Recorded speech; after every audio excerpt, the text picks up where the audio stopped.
Pensiero del giorno, domenica 28 luglio. Mettere al primo posto l'amore.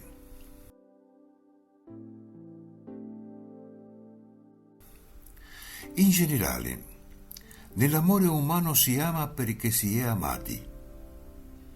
E anche quando l'amore è bello, si ama qualcosa di sé nell'altro.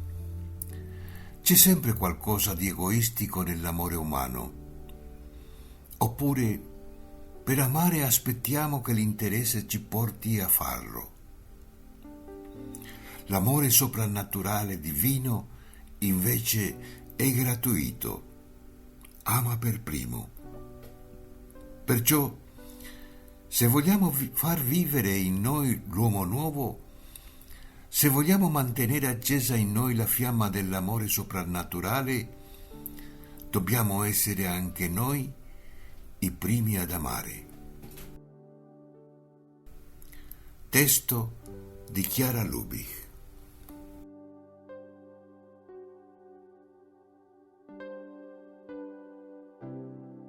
Parola di vita.